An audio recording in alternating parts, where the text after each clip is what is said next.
Kapag nakakita ka ng ganitong ahas, huwag mo silang sasaktan para di sila aggressive.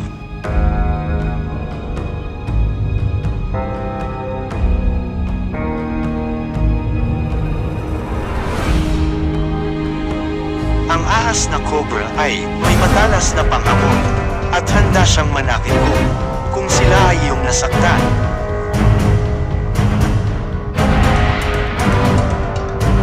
Ahas na ito ay rattlesnake. Madalas, nakikita sila sa malamig at masukal na lugar. Sila ay agresibo pag nasaktan sila.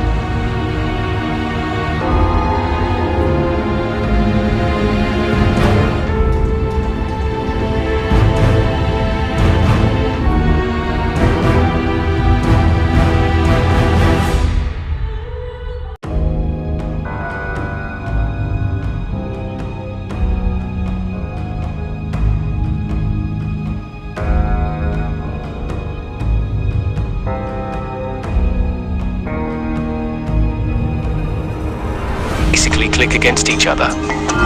They do this to warn potential predators, especially in their natural habitats, where rattlesnakes camouflage so well that you might not notice them, so they will make the rattling sound to tell you they are there as an auditory warning, to avoid being accidentally stepped on, but